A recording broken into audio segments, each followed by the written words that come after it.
அன்னை தமிழுக்கும் அவையோருக்கும் யுகபாரதியின் அன்பு வணக்கங்கள். வெட்ட வெட்ட வளர்ந்திடு, கெட்டவற்றை களைந்திடு, ஈட்டி போன்ற கண்களாலே வேட்டையாடி வென்றிடு. அச்சம் என்ற சொல்லினை நிச்சமின்றி விதைத்திடு, தட்டி கேளு தவறினை கட்டியாடு ஜகத்தினை. ஆட்டு மந்தை போலவே ஆட்டாது தலையினை, நியாயமான கோபமதை பாய்ந்து நீயும் காட்டிடு. பூவையான போதிலும் தேவையான போதினிலே ரௌத்திரம் பழகு, ரௌத்திரம் பழகு. இன்றைய சூழல நாம நிச்சயம் கத்துக்க வேண்டிய ஒன்று ரௌத்திரம் பழகு. ரௌத்திரம் என்பது ஒரு வகையான நியாய கோபம், இல்ல ஆத்திரம்னு சொல்லலாம். தனக்கோ இல்ல பிறருக்கோ அநீதி நடக்கும் போது அதை துணிவோடு எதிர்த்து தட்டி கேட்பது. கோபப்பட வேண்டிய விஷயத்தில் சரியான நேரத்தில் கோபப்படுவதுதான் நியாயம். கண்முன் அநீதி நடக்கும் போது அதை துணிவோடு எதிர்த்து தட்டி கேட்கிறது தான் தர்மம். அந்த சமயத்தில் அமைதியா இருந்தா அது கோழைத்தனம். இதுதான் ரௌத்திரம் பழகுன்னு சொன்னான் பாரதி.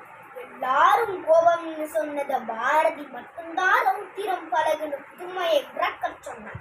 ஆனா இன்றைக்கு அவன் சொன்ன வார்த்தையை நாம கடைபிடிக்காம போனதால நம்மை சுற்றி நடக்கும் கொலைகள், கொடூரங்கள், பாலியல் கொடுமைகள், லஞ்சம், ஊழல், திருட்டு, வாகன விபத்துக்கள், போதை பழக்கத்தினால் ஏற்படும் விளைவுகள், தினம் தினம் இந்த மாதிரி அநியாயங்களுக்கு எதிரான செயல் ஏதும் செஞ்சிருக்கோமா?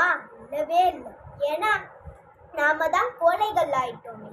இந்த மாதிரி சம்பவங்கள் அடுத்தவங்களுக்கு நடந்தா அது செய்தி, அதுவே நமக்கு நடந்தா பாதிப்பு. ஒரு தவறை தட்டி கேட்டாதான் அடுத்து அந்த தவறை நடக்காம தவிர்க்க முடியும்.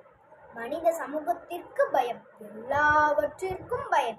இதற்கு தான் நம்ம பாரதி அச்சம் இல்லை, அச்சம் இல்லை, அச்சம் என்பதில்லையே, இச்சகத்துள்ளோரெல்லாம் எதிர்த்து நின்ற போதிலும், அச்சமாக எண்ணி என்னை தூறு செய்த போதிலும், இச்சை வாங்கி உண்ணும் வாழ்க்கை பெற்றுவிட்ட போதிலும், உச்சி மீது வான் இடிந்து வீழுகின்ற போதிலும், அச்சமில்லை, அச்சமில்லை, அச்சம் என்பதில்லையேன்னு பாடினார்.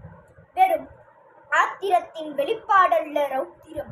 உண்மை விளங்காவிடை உறக்கச் சொல்லும் ஒருவித அசுரகுணம் ரௌத்திரம். நெற்றிக்கண் திறப்பினும் குற்றம் குற்றமே என கூக்குரலிடும் நக்கீரர் குணம் ரௌத்திரம்.